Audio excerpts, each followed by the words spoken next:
Саламатсызбы, Гүлнар Ахматжановна. Мен Жалал колледжинин ПКССК 19 тайпасынын студенти Аширбеков Моматбек. Кайтарым байланыш үчүн баяндамам. Кыргыз тилинин лексикасынын семантикалык жана башка тилден сөзмө-сөз которуу жолу аркылуу байышы.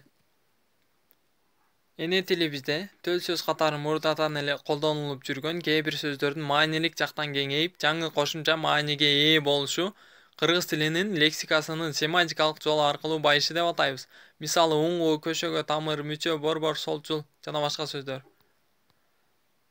Бул сөздөрдүн алгачкы маанилерине жана кийинки учурда пайда болуп кеңири колдонулуп жүргөн маанилерине көз салсак, алардын семантикалык жолу менен лексикабыздын байып маанилик жактан кеңейип, көбөйүп жатканын түшүнөбүз. Мисалы, тамыр алгачкы маанисинде өсүмдүктүн жерге кирип азык алып жаткан бөлүгүн түшүнсөк, экинчи маанисинде адамдын денелерин кан менен азыктандырып турган түшүнүктү берсе, үчүнчү кийинки учурда математикалык термин катары колдонулуп, радикалык алдындагы туюдманы билдирип турат. Бир тилдеги сөздү же сөз тизмегин ошол үлгү менен экинчи бир тилге которуу калька деп аталат. Ушундай үлгү менен пайда болгон жаңы маанидеги сөздөр тилдин лексикалык курамын байытууда өзүнчө орунга ээ. Кыргыз тилинин лексикасынын байуу жолуна мындайча которуу жолу аркылуу жаңы мааниге ээ болгон сөздөр негизинен кыргыз элинин орус эли менен маданий, саясий, экономикалык тыгыз байланышта болгон мезгилине туш келет. Бул айрыкча Октябрь революциясынан кийинки учурду кучагына алат.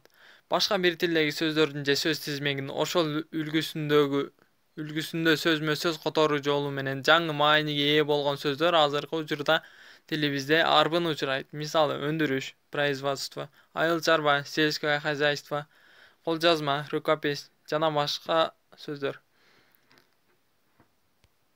Сөзмө-сөз которуу жолу аркылуу жаңы мааниде пайдаланыла турган сөздөр которуу мүнөзүндө же ыгына карата эки топко бөлүнөт. Алар толук жана толук эмес которуу же калька деп аталат. Толук калька бир тилден экинчи тилге толук сөзмө-сөз которуу жолу менен алынып, маанилик жылышка же жаңы мааниге ээ болгон сөздөр жана сөз айкаштары толук калька деп аталат.